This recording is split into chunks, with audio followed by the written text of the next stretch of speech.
tengan un bendecido día del Señor. A ver si adivinan, ¿con qué puedo llegar a empezar este sermón? ¿Con referencia a qué? ¿Alguno sabe? Una frase que cada tanto uso. Hay una película. Hay una escena, una película. Está linda la peli, una película cristiana. Se llama La Resurrección de Gavin Stone. Es del 2017. Trata sobre un actor que, como todo actor, está perdido en el mundo, en la fiesta y todo lo que el mundo te puede ofrecer. Y claro, también debido a eso está en crisis, ¿sí? Se manda algunas macanas y el juez lo manda a hacer servicio comunitario a una iglesia evangélica, lo cual termina llevándolo a su conversión. Este actor en cierto momento ve que en esa iglesia están por hacer una obra de teatro acerca del evangelio y él dice, quiero actuar. Pero claro, tienen que actuar solamente gente que sea cristiana. Entonces él finge ser cristiano y dice, no, solo que yo me aparté, pero yo conocí al Señor cuando era niño. Mentira, nunca había pisado una iglesia en su vida. Pero bueno, él empieza a ir más seguido a la iglesia, ya no va solo para hacer servicio comunitario en la iglesia, sino que va todos los domingos, y va a los estudios bíblicos de la semana. Bueno, empieza a ir a la iglesia como cualquier creyente. Hay una escena en particular donde empezamos a ver esa vida que hace de creyente, todo fingiendo, y hay una parte que es un poco graciosa para la película, pero que si lo pensamos por ahí pasa y no es tan gracioso en la vida real. Y es justo un domingo que pasan la Santa Cena y claro, no entiende lo que es eso. Entonces él ve mucho pan, agarra un montón y se lo empieza a comer como si fuese común, como si fuese para eso, digamos, un festín, no sé. No se da cuenta el valor sagrado que tiene la Santa Cena. Es una escena graciosa como lo ve, porque dice, claro, pobre, no entiende nada, ¿viste? Está fingiendo ser cristiano. Pero el tema es que en la vida real, a veces en la iglesia pasa eso. Debemos entender que la Santa Cena es importante, es muy importante, es santa, por eso se llama Santa Cena, y de hecho se trata de un sacramento, algo sagrado, y una ordenanza, una orden instituida, nada más y nada menos que por el mismísimo Señor Jesucristo. Entonces se trata de algo realmente muy importante, muy sagrado, de gran valor. Así que hoy vamos a hablar de cómo podemos prepararnos para la Cena del Señor. De hecho, el título del sermón es Preparándonos para la Cena del Señor. ¿Por qué quiero hablar de esto hoy? Porque, semana que viene tenemos Santa Cena, pero además empieza este mes. La semana que viene empieza el mes de abril, mes que tiene en unas semanas la Pascua, donde también la Santa Cena tiene un significado, un valor muy importante. Es el momento en que Cristo instituyó la Santa Cena y nos habla la Santa Cena de lo que hizo Cristo días después, o mejor dicho, 3 horas después de instituir la Santa Cena en la cruz. Entonces, es muy importante que antes de participar de la Santa Cena estemos pensando cómo podemos prepararnos para la Santa Cena. Siempre decimos por mensajito, hermanos, este domingo y Santa Cena, preparémonos, pero ¿cómo nos preparamos? Y generalmente todos tenemos una idea más o menos general de cómo podemos hacerlo, pero está bueno por ahí hablar un poco más a fondo de cómo nos preparamos para la Santa Cena durante la semana. ¿Sí? Así que de eso vamos a hablar hoy, cómo nos preparamos para la Cena del Señor. Y al finalizar este servicio dominical, por lo menos yo me pongo contento, me doy por satisfecho si ustedes terminan con una idea clave. Capaz que los demás se lo olvidan o lo absorben tan bien que lo practican sin acordarse que hubo un sermón sobre esto, sino que simplemente les sale, gracias a Dios, hacerlo. Capaz que ya lo hacen, pero por lo menos una idea tiene que quedar, que sirve como idea central del sermón, y me doy por satisfecho si al final ustedes pueden decir, sí, me quedó la idea. Y la idea es la siguiente: la Cena del Señor requiere preparación espiritual, ya que es un tiempo de comunión con Dios y con su pueblo, ¿sí? Esa es la idea central que quiero comunicarles hoy. La cena del Señor requiere preparación espiritual, ya que es un tiempo de comunión con Dios y con su pueblo. Así que vamos al pasaje bíblico que nos va a instruir sobre cómo prepararnos para la cena del Señor. Vamos a 1 Corintios, capítulo 11.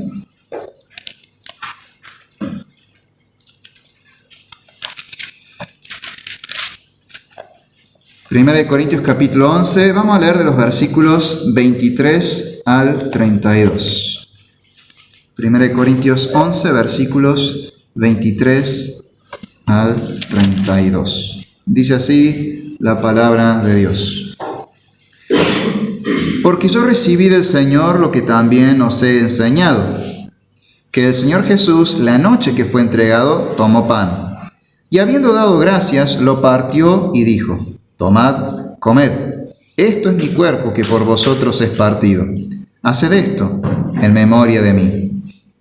Asimismo, tomó también la copa después de haber cenado, diciendo: Esta copa es el nuevo pacto en mi sangre. Haced esto todas las veces que la bebiereis en memoria de mí. Así pues, todas las veces que comiereis este pan y bebiereis esta copa, la muerte del Señor anunciáis hasta que Él venga. De manera que cualquiera que comiere este pan o bebiere esta copa del Señor indignamente, será culpable del cuerpo y de la sangre del Señor. Por tanto, pruébese cada uno a sí mismo, y coma así del pan y beba de la copa. Porque el que come y bebe indignamente, sin discernir el cuerpo del Señor, juicio come y bebe para sí. Por lo cual hay muchos enfermos y debilitados entre vosotros, y muchos duermen. Si pues nos examinásemos a nosotros mismos, no seríamos juzgados. Mas siendo juzgados, somos castigados por el Señor, para que no seamos condenados con el mundo. Hasta ahí la palabra del Señor.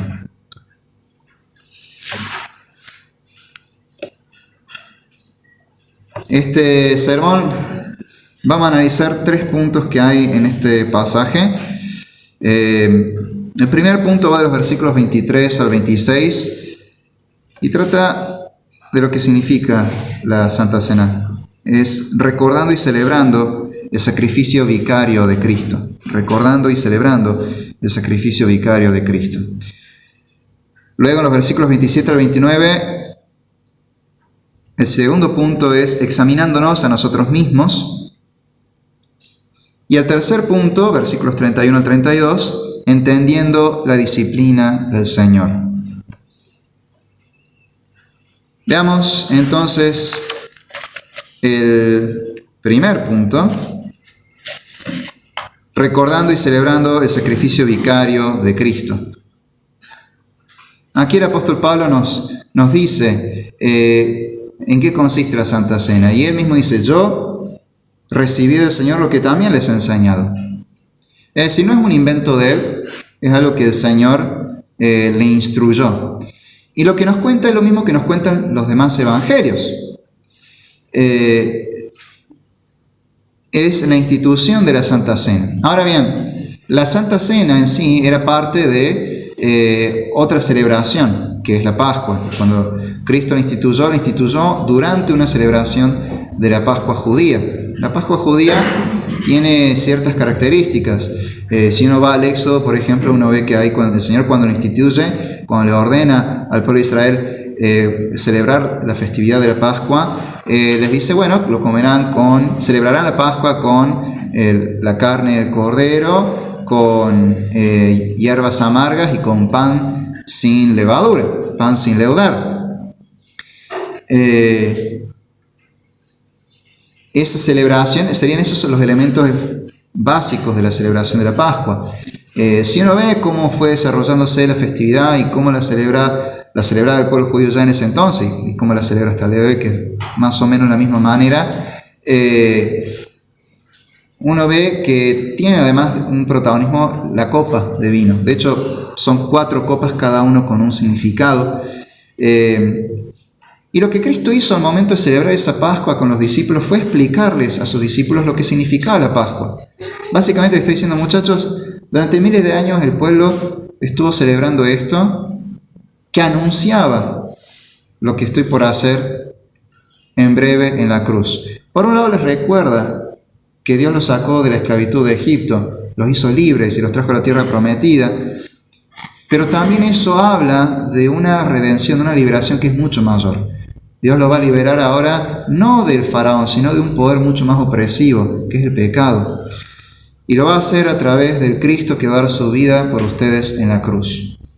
¿Cómo es que le explica eso? Básicamente, a medida que celebraban la festividad y bebían de la copa y comían el pan y las hierbas amargas, él iba explicando paso a paso lo que cada elemento simbolizaba y cómo se iba a cumplir en él. Por eso es que en esa última cena, en cierto momento él toma el pan y dice: este pan que partimos es mi cuerpo, que es partido por ustedes. Luego toma una de las 4 copas y dice: esta copa que estamos por beber es mi sangre, que va a ser derramada por ustedes. Y es la sangre que va a sellar el nuevo pacto que fue anunciado por los profetas. Entonces, hay toda una explicación que hace Cristo. Y eso es lo que Pablo les explica a los corintios cuando habla de la Santa Cena. Pero ¿por qué Pablo necesita hablar de la Santa Cena?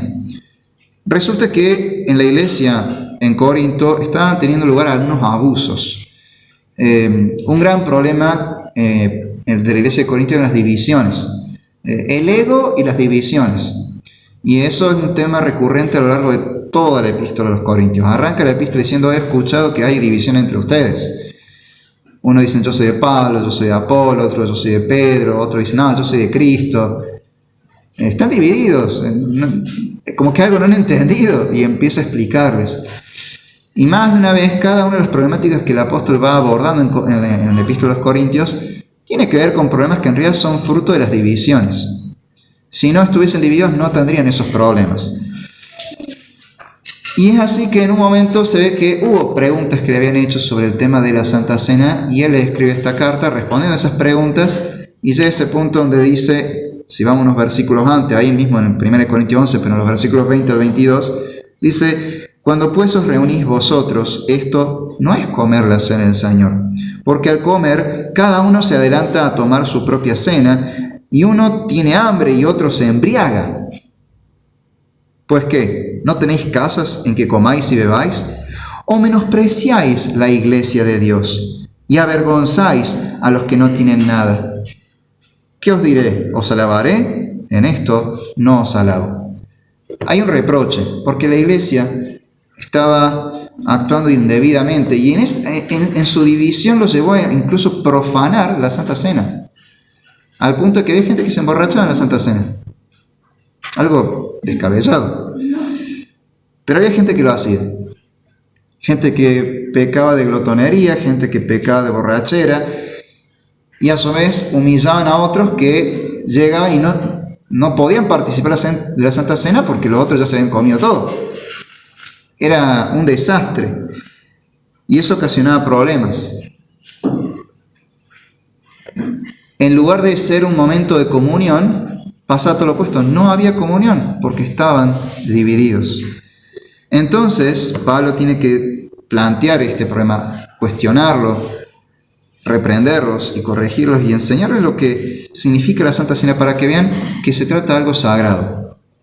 Y les explica que la Cena del Señor es primeramente un recordatorio del sacrificio del Señor, y que por eso se trata de algo muy importante. Cada uno de estos elementos son un recuerdo del sacrificio de Cristo. Una frase que cita Pablo acá, frase que dice Cristo en la última cena, es: hagan esto en memoria de mí.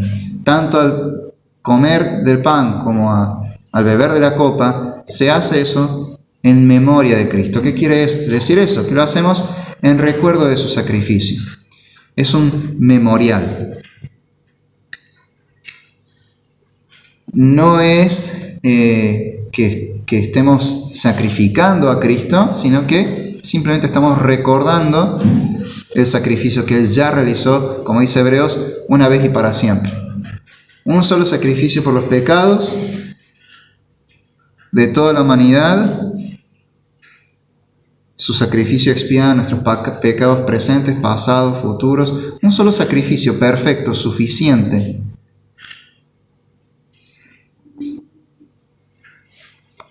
Y nosotros recordamos ese sacrificio. Recordamos que Cristo vino a dar su vida por nosotros y que gracias a esa entrega, a ese sacrificio, nuestros pecados han sido perdonados.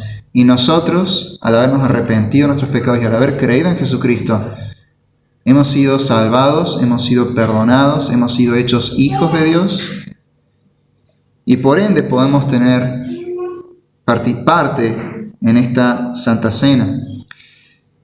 En los tiempos antes de Cristo, la Santa Cena era solamente para el pueblo judío, porque la Pascua representaba, era un recuerdo de cómo Dios los había redimido a Israel de la esclavitud en Egipto, de cómo los había librado del faraón y los egipcios. Y lógicamente solamente alguien del pueblo hebreo podía celebrar, porque era un recordatorio de algo que Dios había hecho al pueblo, que Dios había hecho en ellos. Es más, la forma de celebrar no era solamente decir, bueno, recuerdo que a nuestros antepasados se los sacaron de Egipto, sino que era una forma de revivir el momento de decir, bueno, en realidad Dios también me liberó a mí de Egipto, aunque no estuve ahí, pero soy parte de ese pueblo y Dios también me liberó a mí de todo lo que significa, de todo lo que representa Egipto, la idolatría, el pecado. Era un recuerdo de una liberación mucho más trascendente, pero que solamente una persona que creyera en el Dios de Israel podía experimentar. Un gentil que vivía en sus pecados no podía celebrarla, porque no era parte del pueblo, no había experimentado esa misma liberación. Ahora lo mismo se traslada al nuevo pacto con la Santa Cena. Es el recuerdo del sacrificio de Cristo por los que han creído en Él, por los que Él ha salvado. Una persona que no conoce al Señor no puede participar de la Santa Cena porque simplemente Él no ha experimentado la salvación de Dios. No ha conocido a Cristo, no ha sido liberado por el Señor. Todavía es esclavo de sus pecados. ¿Qué puede recordar? ¿Qué liberación puede recordar si todavía es esclavo? Se trata de algo muy personal. Cuando celebramos la Santa Cena estamos diciendo, Cristo murió por mí en la cruz. Cristo me liberó a mí de mis pecados. Y eso es lo que estamos recordando en la Santa Cena. El pan que partimos y comemos representa y recuerda el cuerpo de Cristo que fue partido, molido por nosotros. La copa de vino representa y recuerda la sangre de Cristo que fue derramada por nosotros. Se trata de un evangelio visible. Celebrar la Santa Cena es una forma de predicar el evangelio de manera visual.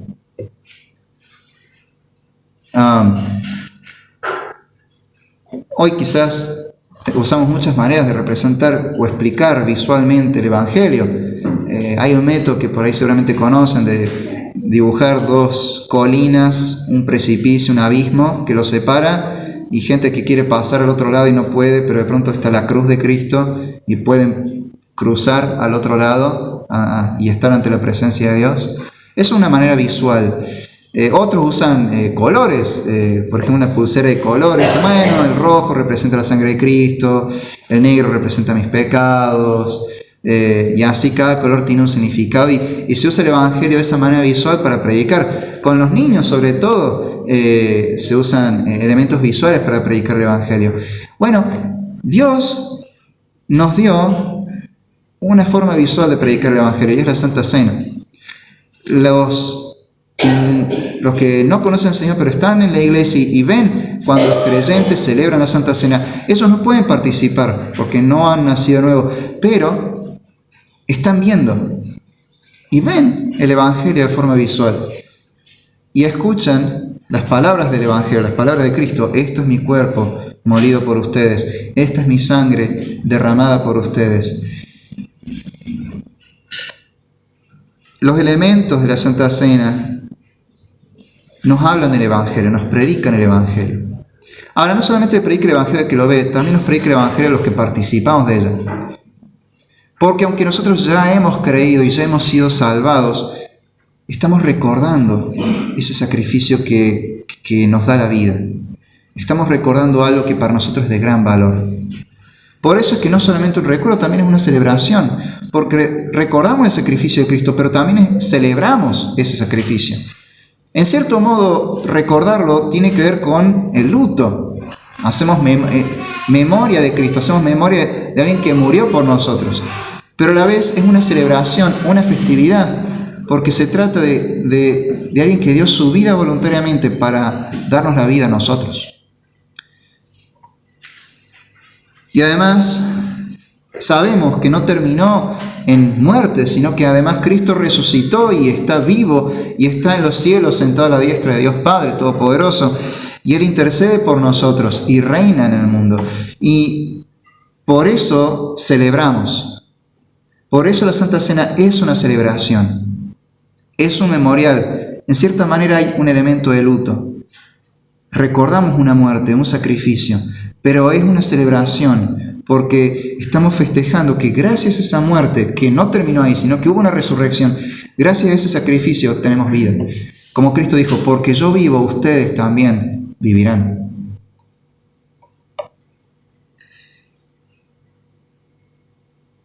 Entonces, cuando nosotros celebramos la Santa Cena, cuando nosotros participamos de la Santa Cena, los creyentes también estamos viendo el Evangelio, estamos escuchando el Evangelio, estamos recordando el Evangelio, y eso nutre nuestra alma, porque nos lleva a volver a Cristo, nos lleva al arrepentimiento de pecados que hayamos tenido en la semana, nos lleva a examinarnos para poder participar dignamente, nos lleva a buscar la reconciliación con Dios y con nuestros hermanos. Y este pasaje habla mucho de eso, quizás vamos a entrar más de lleno en ese detalle.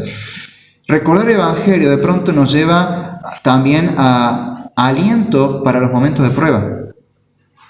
Quizás al momento de pasar un domingo y celebrar la Santa Cena, en esos días hemos pasado por momentos difíciles, momentos de angustia, de tristeza, de desaliento, de desánimo, y de pronto ahí está el pan y el vino, el cuerpo y la sangre de Cristo representados en esos elementos, el Evangelio visible, y escuchamos estas palabras de Cristo: esto es mi cuerpo partido por ustedes, esta es la sangre del nuevo pacto que yo derramo por ustedes, haced esto en memoria de mí. Y decimos: wow, gracias Señor por tu gran salvación. Si me salvaste algo tan grande como es el pecado, ¿de qué me preocupo por las cosas menores que me pasan en la vida? Esta prueba que estoy pasando, esta angustia que estoy atravesando, no es nada comparado con la condenación eterna a causa de mi pecado. Y me salvaste de lo más grave, así que me puedes salvar de todo lo demás. Y de pronto el Evangelio que estamos recordando en ese momento nos da aliento y fortaleza, nos alimenta el alma. Por eso el Evangelio visible, que es la Santa Cena, también le está predicando el Evangelio a los creyentes. Nos alimenta, nos fortalece, nos da aliento. Ahora, la Santa Cena no es solamente un memorial. También debemos ser conscientes de que se trata de algo sagrado, no solo por lo que representa, sino por el hecho de que Cristo está presente espiritualmente en esa celebración, en esa cena. En varias ocasiones en la Biblia se nos habla de cómo hay una realidad espiritual, una verdad espiritual presente en el trasfondo de la Santa Cena. Y por eso se trata de algo tan sagrado, tan importante. En cierta ocasión Cristo nos habló de que debíamos comer y beber, comer su cuerpo y beber su sangre. Pero nos explicó que nos estaba hablando en términos espirituales y no literales. No que realmente íbamos a comer el cuerpo y beber su sangre como unos caníbales, sino que Había una verdad espiritual y espiritualmente debíamos nutrirnos del Señor. Vamos a ese pasaje, está en el Evangelio de Juan, capítulo 6.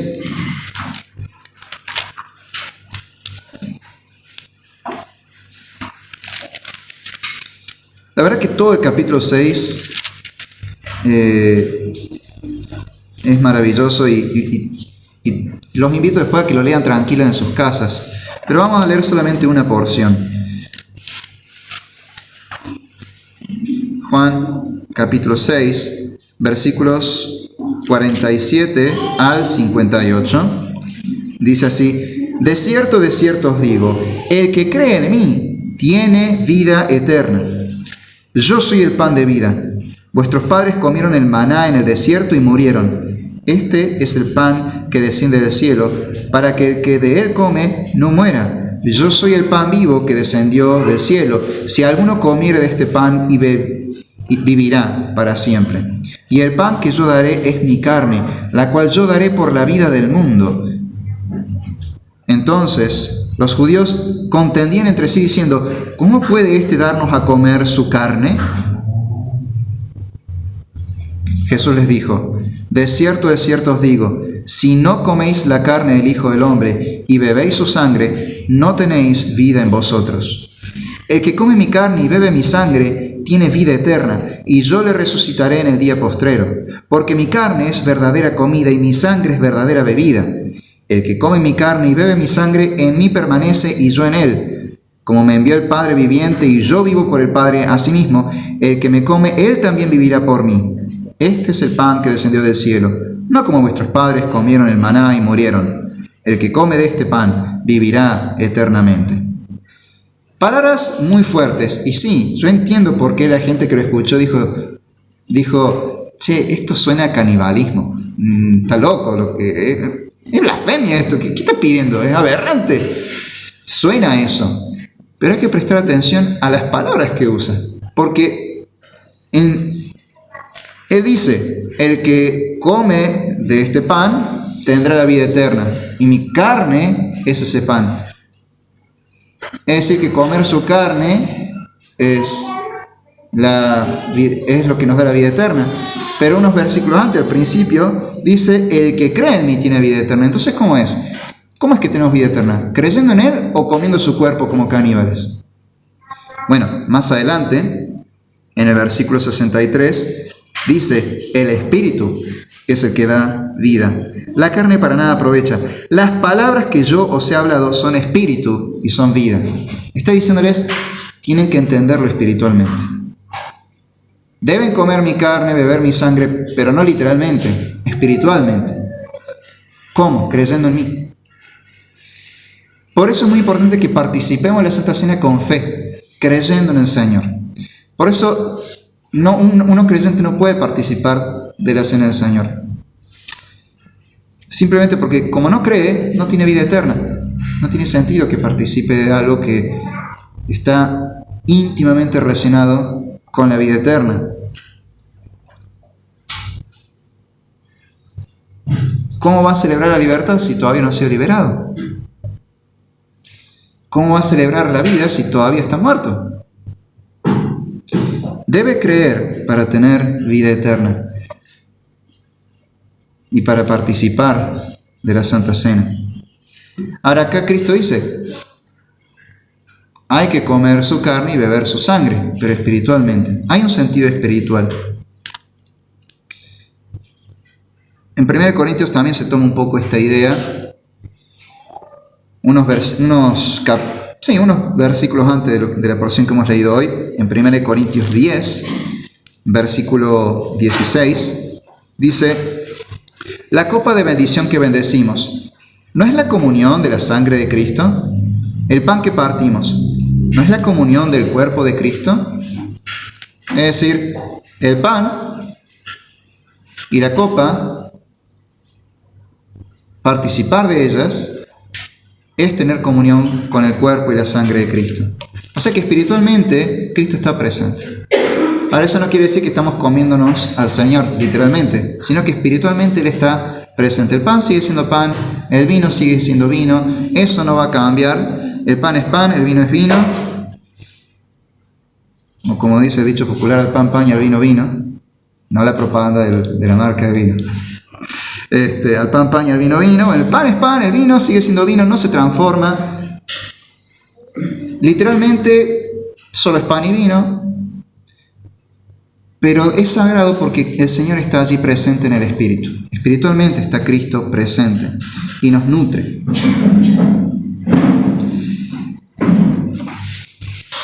A veces solamente lo tomamos como un mero simbolismo, pero eso no es lo que enseña la Biblia y no es lo que un bautista cree. Quiero leerles una porción de la Segunda Confesión de Fe de Londres, casi al final, en el capítulo 30 de la Confesión, que trata de la Cena del Señor. En el artículo número 7 o el párrafo número 7 dice: los que reciben dignamente esta ordenanza, participando externamente de los elementos visibles, también participan interiormente, por la fe, de una manera real y verdadera, aunque no carnal ni corporal, sino alimentándose espiritualmente de Cristo crucificado y recibiendo todos los beneficios de su muerte. El cuerpo y la sangre de Cristo no están entonces ni carnal ni corporalmente, sino espiritualmente presentes en esta ordenanza para la fe de los creyentes, tanto como los elementos mismos lo están para sus sentidos corporales. Es decir, el entendimiento bautista de la Santa Cena es que Cristo está espiritualmente presente en la Santa Cena. Y eso es lo que le da este valor sacramental, este valor sagrado. Y por eso es algo que debemos tomar en serio.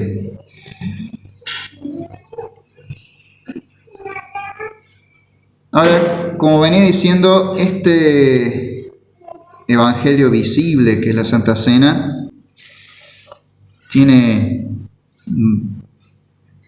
varias conexiones con el antiguo pacto que lo venía anunciando, pero el nuevo pacto nos viene a anunciar el cumplimiento de esas profecías. ¿Por qué Cristo, cuando toma la copa, dice: esta copa es el nuevo pacto en mi sangre? Hay una relación, una referencia muy clara para la iglesia primitiva, que en su mayoría al principio eran judíos, luego fue creciendo el número de gentiles que se convertían, pero esa porción judía de la población cristiana lo entendía porque había ya unos elementos mencionados en el antiguo pacto. Por ejemplo, en Éxodo 24, en los versículos 4 al 8, ya se nos menciona el pacto de Sinaí y se hace referencia a una copa con sangre. Entonces, la conexión, la referencia era obvia, era clara para los creyentes de origen judío. Éxodo 24, versículos 4 al 8, dice: y Moisés escribió todas las palabras de Jehová, y levantándose de mañana edificó un altar al pie del monte y 12 columnas según las 12 tribus de Israel, y envió jóvenes de los hijos de Israel, los cuales ofrecieron holocaustos y becerros como sacrificios de paz a Jehová.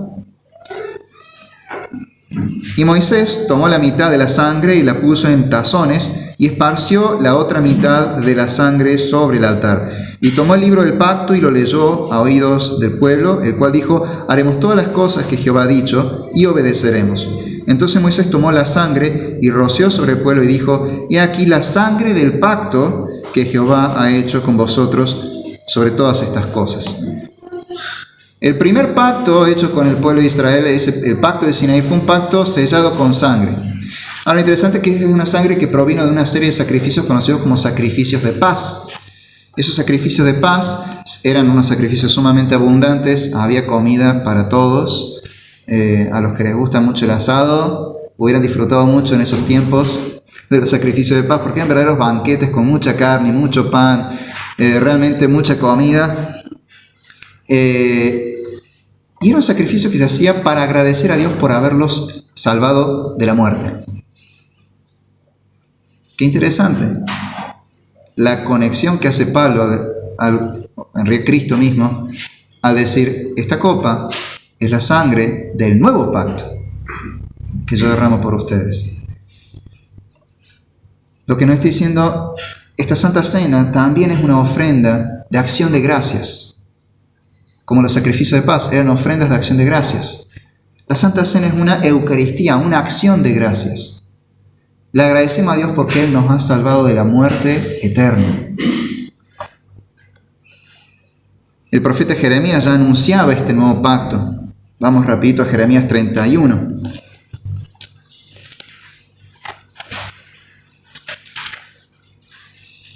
Jeremías capítulo 31, versículo 31. Vamos a leer del versículo 31 al versículo 34.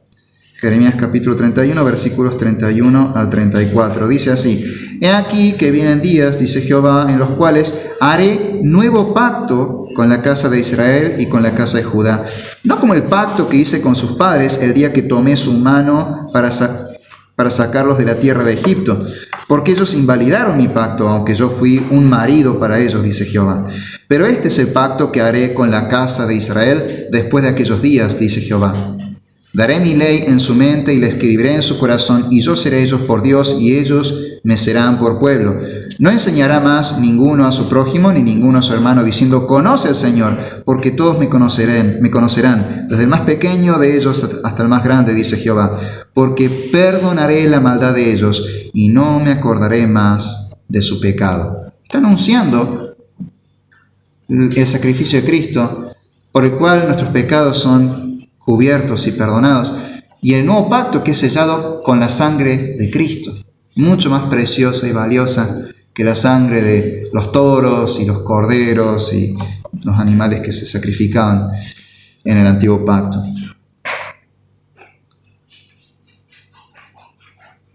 Entonces, cuando participamos en la Santa Cena, estamos participando también de una ofrenda de acción de gracias. Estamos dando gracias al Señor por esa gran salvación que el Señor ejecutó una vez y para siempre en la cruz del Calvario. Nos salvó ya no del faraón o de otras cosas, nos salvó de lo más grave, que es el pecado que nos esclavizaba, y nos salvó de la condenación eterna, de la muerte eterna. Y cada vez que participamos en la Santa Cena, como es un evangelio visible, se está predicando el evangelio, se está anunciando la muerte de Cristo. Y como dice acá Pablo al final del versículo 26, así pues todas las veces que comiereis este pan y bebiereis esta copa, la muerte del Señor anunciáis hasta que Él venga. Cada vez que celebramos la Santa Cena, estamos proclamando la muerte de Cristo hasta la segunda venida. De alguna manera estamos diciendo que anhelamos que el Señor vuelva. Y le estamos diciendo a los demás: miren, el Señor vuelve. Arrepiéntanse y crean al Evangelio. Este Evangelio que están presenciando. Este Evangelio que están escuchando. Arrepiéntanse y crean el Evangelio porque el Señor vuelve. Y nosotros lo estamos esperando y nos estamos preparando para recibirlo en gloria. Eso es lo que significa la Santa Cena.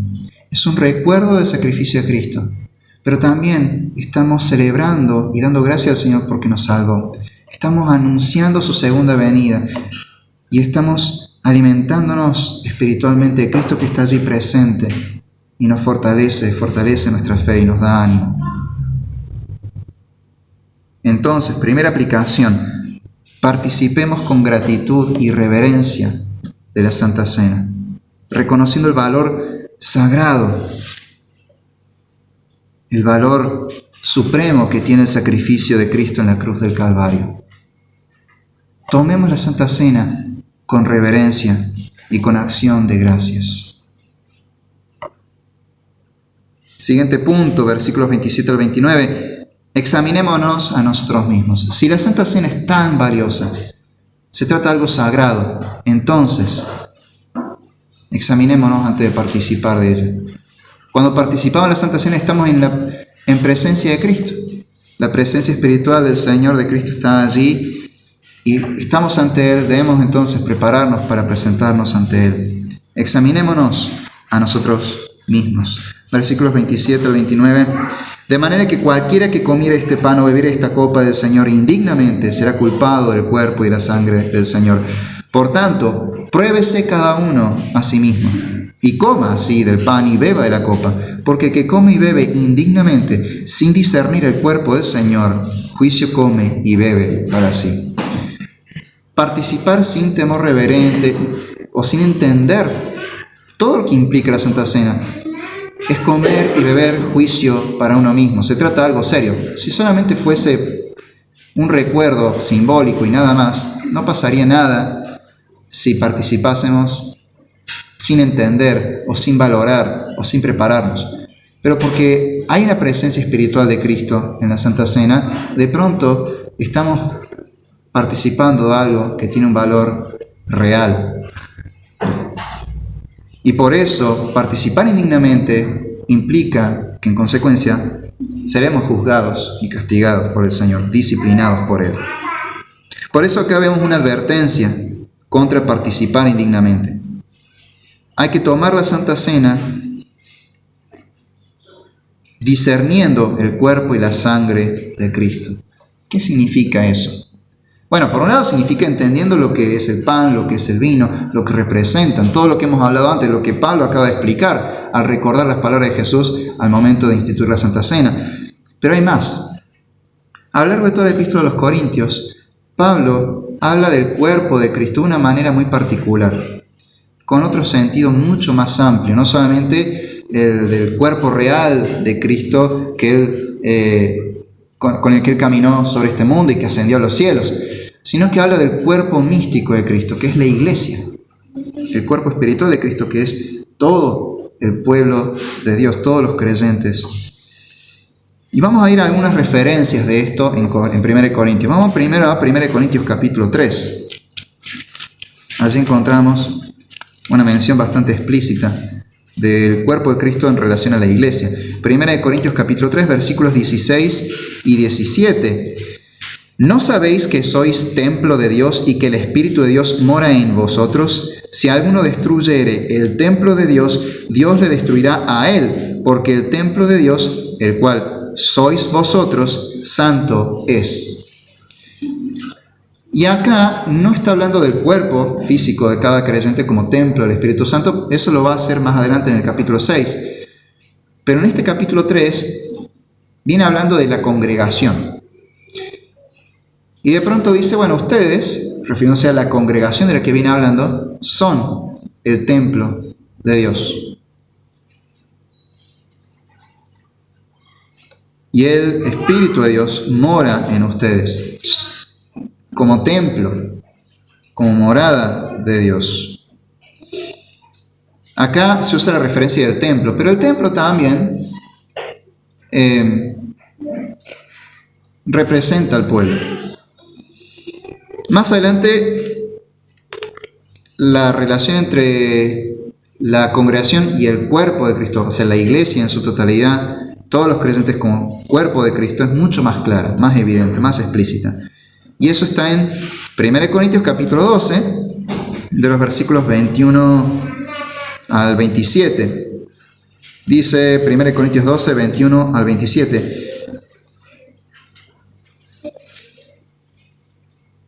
No, perdón, de los versículos 12 al 21. Ahí está. Porque así como el cuerpo es uno y tiene muchos miembros, pero todos los miembros del cuerpo, siendo muchos, son un solo cuerpo, así también Cristo. Porque por un solo espíritu fuimos todos bautizados en un cuerpo, sean judíos o griegos, sean esclavos o libres, y a todos se nos dio a beber de un mismo espíritu. Además, el cuerpo no es un solo miembro, sino muchos. Si dijera el pie, porque no soy mano, no soy del cuerpo, por eso no será del cuerpo. Y si dijera la oreja, porque no soy ojo, no soy del cuerpo, por eso no será del cuerpo. Si todo el cuerpo fuese ojo, ¿dónde estará el oído? Si todo fuese oído, ¿dónde estaría el olfato? Mas ahora Dios ha colocado los miembros, cada uno de ellos, en el cuerpo como Él quiso. Porque si todos fueran un solo miembro, ¿dónde estaría el cuerpo? Pero ahora son muchos los miembros, pero el cuerpo es uno solo. Ni el ojo puede decir a la mano, no te necesito, ni tampoco la cabeza a los pies, no tengo necesidad de vosotros. Y un poquito más adelante, ahora sí, en el versículo 27 dice, vosotros pues sois el cuerpo de Cristo y miembros cada uno en particular. O sea, La iglesia en su totalidad, todos los creyentes en Cristo, son el cuerpo de Cristo. Y eso se ve especialmente visual en la congregación, en la iglesia local, ¿sí? Todos los cristianos con los que nos crucemos por ahí por la vida son miembros del cuerpo de Cristo, y somos miembros unos de otros, somos miembros del mismo cuerpo. Pero ¿dónde puedo yo experimentar la iglesia como cuerpo de Cristo de manera más palpable? En la iglesia local, en el contexto de la iglesia local. Y entonces, si Pablo viene diciendo que somos el templo del Espíritu Santo, que somos el cuerpo de Cristo, cuando entonces en el capítulo 11 nos habla de que debemos participar de la Santa Cena discerniendo el cuerpo y la sangre de Cristo, nos está diciendo que debemos reflexionar sobre cómo están nuestras relaciones con nuestros hermanos en Cristo, cómo están nuestros vínculos con la iglesia, especialmente con la iglesia local. Donde queda más evidente esto es quizás en otra parte, en Primera de Juan, cuando el apóstol Juan nos explica algo muy profundo sobre la comunión. Primera de Juan, capítulo 1, versículo 3, dice: lo que hemos visto y oído, eso os anunciamos, para que también vosotros tengáis comunión con nosotros. Y nuestra comunión verdaderamente es con el Padre y con su Hijo Jesucristo. Nuestra comunión es con el Señor, pero como estamos unidos al Señor y el Señor está unido con todos los creyentes, también estamos unidos a nuestros hermanos. Entonces, al momento de participar de la Santa Cena, estamos participando de una santa comunión con Dios, pero debido a esa unión de Cristo con su cuerpo, que es la iglesia, también estamos participando de una santa comunión con la iglesia, con los hermanos en Cristo. Entonces, ¿qué sería participar indignamente de la Cena del Señor? Y participar de ella no estando en comunión con Dios o con la iglesia. De hecho, en el contexto hay un especial énfasis en el tema de la comunión con la iglesia. ¿Qué venía diciendo Pablo a lo largo de toda la epístola a los Corintios? Ustedes están divididos y eso no puede ser. Son hermanos, son parte de un mismo cuerpo, no deberían estar divididos. Cuando celebran la Cena del Señor, no la están celebrando, sino que unos se emborrachan, otros cometen glotonería, otros se quedan sin participar porque los otros se comieron y bebieron todo. ¿Qué es eso? Es un desastre, no es comunión. Y la Santa Cena es comunión. Entonces disciernen el cuerpo de Cristo. Fíjense si están en comunión unos con otros. Eso es lo que significan estas palabras. Por eso es importante que nos examinemos a nosotros mismos. Ahora, esto de pruébese cada uno a sí mismo y coma así del pan y beba de la copa, ¿cómo se pone en práctica? ¿Qué significa probar nosotros mismos o qué implica examinarnos a nosotros mismos? Bueno, por un lado implica hacer introspección, analizarnos y hacer confesión de pecados y tener arrepentimiento sincero. También significa buscar la restauración de relaciones rotas dentro del cuerpo de Cristo, de buscar restaurar la comunión con mis hermanos. Y también significa tener un corazón humilde y dependiente de la gracia de Dios. Es decir, veo cómo estoy delante del Señor y veo cómo estoy con mis hermanos. Restauro esa comunión con Dios y con mis hermanos. No nos olvidemos que el mandamiento más grande de las Escrituras, que resume toda la Escritura, es, como dijo Cristo, amar a Dios con todo el corazón, con toda el alma, con toda la fuerza, y amar a nuestro prójimo como a nosotros mismos. Entonces, si yo digo que amo a Dios, se supone que entonces también debo estar en comunión con mis hermanos. Pero si yo digo que amo a Dios, pero no estoy en comunión, no amo a mis hermanos, estoy peleado con mis hermanos, ¿realmente estoy amando a Dios? Si vamos a Primera de Juan, él no va a decir, y no lo estás amando realmente a Dios. Es muy tajante, Juan, no te deja lugar a grises. Si amas a Dios, vas a amar a tu hermano. Si no amas a tu hermano, significa que no estás amando a Dios. Ya. Está duro participar de la Santa Cena sabiendo que estamos peleados con un hermano. Se trata de un pecado muy grave. Entonces debemos examinarnos a nosotros mismos, humillarnos ante el Señor y decir: Señor, no estoy en comunión con mi hermano. Y buscar la reconciliación antes de participar de la cena del Señor. Cristo, antes de instituir la Santa Cena, pero hablando en relación a las ofrendas y sacrificios que se presentaban en el templo, y eso tiene aplicación directa con esta ofrenda que es de acción de gracias, que es la Santa Cena. Cristo dijo, cuando vas a traer tu ofrenda al altar y te acuerdas que tu hermano tiene algo contra ti, deja la ofrenda a un lado, anda primero a reconciliarte con tu hermano y entonces ahí vuelve y presenta tu ofrenda ante el Señor. Debemos aplicar el mismo principio en la Santa Cena. Cuando estás por participar en la Santa Cena y te acuerdas que estás peleado con un hermano, que estás enemistado con un hermano, no participes todavía. Primero anda a reconciliarte con tu hermano y ahora sí, después de eso, podés participar de la Santa Cena. Ahora se darán cuenta que yo no puedo aplicar eso minutos antes de la Santa Cena. Por eso es importante examinarnos con tiempo, para poder reconciliarnos con tiempo. Tenemos que llegar listos, preparados para la mesa del Señor. Entonces aquí viene la segunda aplicación.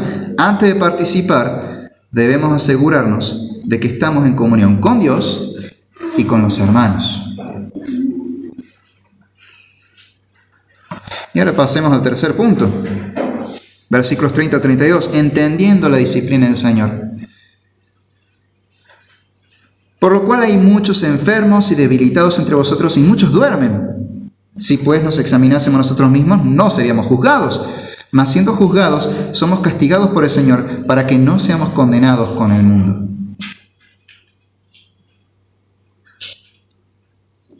Participar indignamente de la cena del Señor tiene sus consecuencias. Y lo que acá describe el apóstol Pablo se trata de consecuencias realmente muy serias.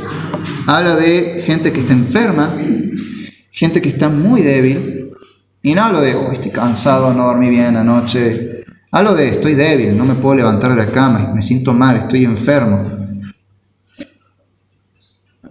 Y después dice, y muchos duermen. Que algunos se quedaron dormidos el domingo en la mañana y no vinieron a la Santa Cena. No. Ojalá fuera eso. No debería ser, pero ojalá fuera eso de lo que está hablando. Pero no.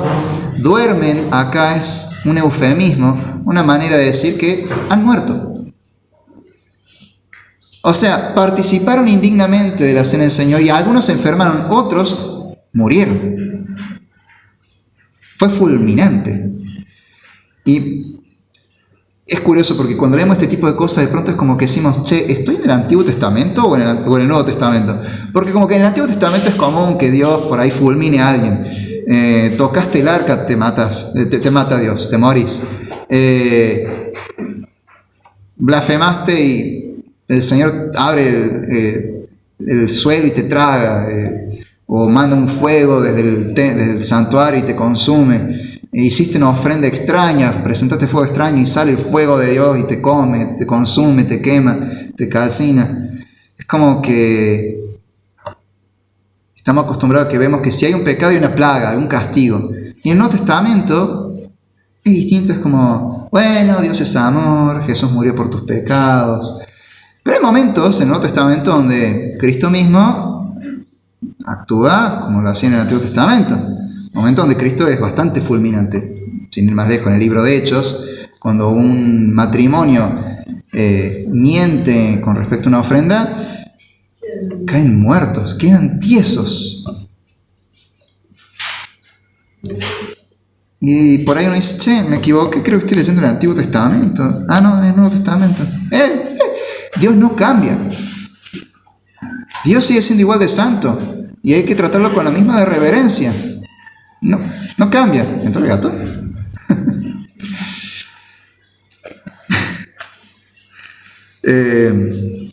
Dios no cambia. Entonces, tanto en el Antiguo como en el Nuevo Testamento, como Dios no cambia, Dios disciplina a su pueblo. Dios, el Padre Celestial, disciplina a sus hijos y lo hace por amor. Ahora, ¿por qué Dios tiene que disciplinar a su pueblo por amor? ¿Cuál es el propósito que Dios busca al disciplinar a sus hijos? Pues Él quiere librarnos de la condenación que está reservada para el mundo que no ha creído en Él. Y eso es lo que nos dice acá el apóstol Pablo. Si nos examinásemos nosotros mismos, no seríamos juzgados. Pero siendo juzgados, Somos castigados por el Señor para que no seamos condenados con el mundo. No es el mismo castigo que va a recibir el resto del mundo que no ha creído al Señor. Es una disciplina. No es un castigo de condenación, te vas al infierno, no. Es una disciplina, es una corrección, que por momentos puede llegar a terminar en muerte física. Pero fíjense que es una disciplina de parte del Señor para corregir a sus hijos, para librarlos de sus propios pecados. Y para entender esto tenemos que entender lo que la Biblia nos enseña acerca de la disciplina de Dios para su pueblo. Vamos a leer algunos versículos, la mayoría en el Antiguo, pero hay uno particular que está en el Nuevo Testamento de boca de Cristo. Vamos primero al Antiguo. Vamos a Proverbios capítulo 3.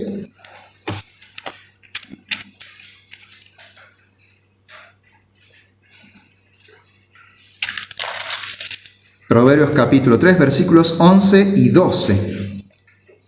No menosprecies, hijo mío, el castigo de Jehová, ni te fatigues de su corrección, porque Jehová al que ama castiga, como el padre al hijo a quien quiere.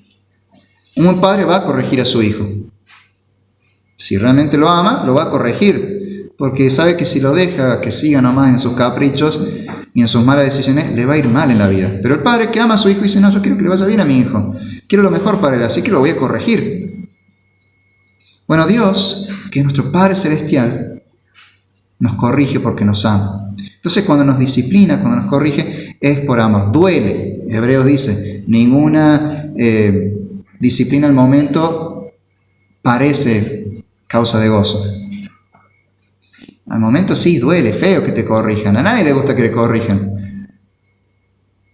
Pero si te has equivocado, es necesario que te corrijan. Es bueno que te corrijan. Entonces no menospreciemos la corrección del Señor, porque Él disciplina a sus hijos porque los ama. Otro pasaje está un poquito antes en el libro de Job, capítulo 5, versículo 17. Job 5, 17. Dice así: He aquí, bienaventurado es el hombre a quien Dios castiga. Por tanto, no menosprecies la corrección del Todopoderoso. Fíjense las palabras que usa. Bienaventurado es el hombre a quien Dios castiga. O sea, ¿qué significa bienaventurado? Feliz, dichoso. O sea, feliz y dichoso y bendito el hombre a quien Dios castiga. ¿Qué? Parece contradictorio, pero no. Como ya vimos, Dios corrige a sus hijos porque los ama. Entonces la corrección de Dios es buena, es una bendición. Entonces quien es corregido por Dios es bienaventurado, es dichoso. Por ende, no debemos menospreciar la corrección del Todopoderoso. Y por último, para que veamos que esto de la disciplina de Dios no es solamente algo de un Dios airado que está en el Antiguo Testamento, sino que en el Nuevo Testamento ese Dios que es todo amor también disciplina, porque no deja de ser santo y justo. Y es más, esto viene de la boca misma de Cristo. El Cristo amoroso que perdona, que se compadece de quienes normalmente la gente no se compadece. El mismo Cristo, que es Dios, es santo y justo, a la vez que es amor y compasivo y misericordioso. Y porque ama, corrige. Y fíjense lo que dice Cristo en Apocalipsis. En Apocalipsis capítulo 3, versículo 19. Es Cristo hablando, Y Cristo dice: yo reprendo y castigo a todos los que amo. Sé pues celoso y arrepiéntete. Cristo reprende y castiga. ¿A quiénes? A los que Él ama. ¿Y con qué propósito? Quiere que nos arrepintamos. Sé pues celoso y arrepiéntete. Él quiere que nos arrepintamos de nuestros pecados y nos volvamos a Él. Así que, cuando Pablo dice, por tanto, pruébese cada uno a sí mismo y coma así el pan y beba de la copa, lo que está haciendo es un llamado a examinarnos a nosotros mismos. delante del Señor, para que nos arrepintamos y vivamos en santidad. Probar a nosotros mismos significa examinarnos a nosotros mismos, arrepentirnos y vivir en santidad. Y fíjense cuán enfática es esta idea. En poquitos versículos, Pablo repite 2 veces esta idea. En el versículo 28, pruébese cada uno a sí mismo. En el versículo 31, si pues nos examinásemos a nosotros mismos, no seríamos juzgados. Él quiere que nos examinemos. Él quiere que hagamos introspección y así nos preparemos para celebrar la Santa Cena, para evitar la disciplina, para que caminemos en santidad, en comunión con Dios. Entonces acá viene la aplicación número 3. No menospreciemos la Santa Cena del Señor, ni menospreciemos la disciplina del Señor, sino examinemos nuestros corazones, nuestras vidas, y acerquémonos a participar de la Santa Cena con temor reverente, con una vida santa, con un corazón humilde, con un corazón arrepentido y reconciliado con Dios.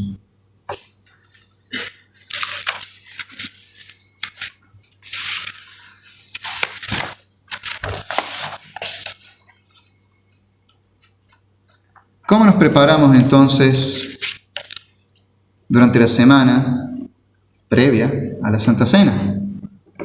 ¿Cómo prepararnos en la semana para participar de esta Santa Comunión que es representada en la Cena del Señor? Pues bien, una de las cosas que podemos hacer y que seguramente las hacemos porque es ya como algo normal en todo cristiano hacerlo, es algo que nos sale como instintivo, pero está bueno explicitarlo y recordarlo, es con oración y meditación en la palabra, orando y meditando la palabra de Dios. Con respecto a la meditación de la palabra, podemos, por ejemplo, leer el Evangelio, las porciones que hablan acerca de la cruz. Podemos leer sobre la cruz de Cristo en la Biblia, podemos leer sobre la Santa Cena, quizás el pasaje del Evangelio donde Cristo instituye la Santa Cena, u otros pasajes donde se nos habla de la Santa Cena, como este de Corintios, o el pasaje de Juan que leímos antes, donde se nos habla de comer y beber su sangre y su cuerpo. Podemos leer sobre la Santa Cena, podemos leer sobre el sacrificio de Cristo en la cruz, y podemos orar a partir de lo que hemos leído, pidiendo al Señor que nos lleve a valorar ese sacrificio y a darle gracias por ese sacrificio. También debemos hacer un examen de conciencia. Debemos preguntarnos si hay pecado sin confesar, sin abandonar, y confesarlos al Señor y buscar el arrepentimiento. También debemos pensar cómo está nuestra comunión con la iglesia, analizar nuestra vida con la iglesia. ¿Estamos en comunión con nuestros hermanos? Y si no es así, debemos buscar la reconciliación con los hermanos en Cristo. Y por supuesto, una vez que hemos hecho esto, simplemente debemos tener esperanza y gozo, porque la Santa Cena es una ofrenda de acción de gracias. Y el momento de la Cena del Señor no es un momento de condenación. Si participamos indignamente, va a haber consecuencias. Pero si hacemos esta preparación, vamos a acercarnos a la mesa del Señor con gozo y esperanza. Porque el momento de la Cena del Señor no es un tiempo de condenación, es una celebración de la gracia de Dios en Cristo. Entonces participemos con gratitud por su sacrificio a nuestro favor y con anhelo por la venida del Señor, y que Dios quiera sea muy pronto y en nuestros días. Entonces, al momento de examinarnos, podemos plantearnos algunas preguntas. Podemos examinar nuestra fe y preguntarnos, ¿tengo una fe viva o una fe muerta? ¿Una fe que me lleva a vivir en santidad? ¿O es solamente una fe intelectual? Creo en el Señor, pero no vivo al Señor. ¿Realmente le creo al Señor y confío en Él? En el momento de prueba que estoy pasando, ¿Tengo paz y espero en el Señor a pesar de que sé que las cosas están difíciles? ¿Confío en el Señor realmente? ¿Le creo a Él? ¿Cómo está mi fe y mi confianza?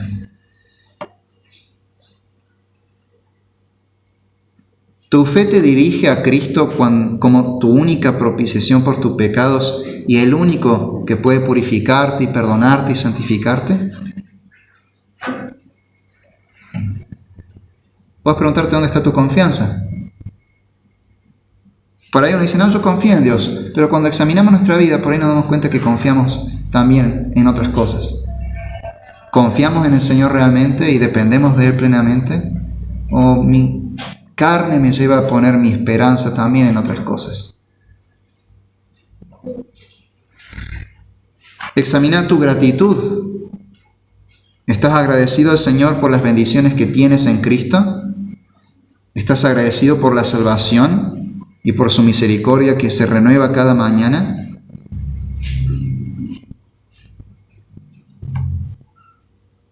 ¿Sos pronto para agradecer a Dios por sus bendiciones cotidianas?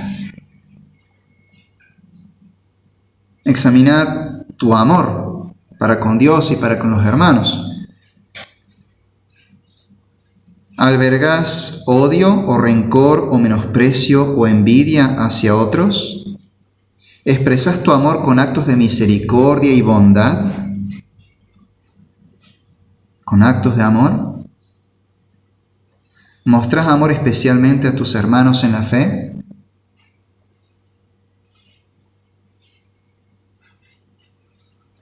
¿Estás verdaderamente en comunión con Dios? ¿O ves que hay un pecado que te separa del Señor? ¿Tenés pecados no confesados, ídolos del corazón o pecados ocultos del público?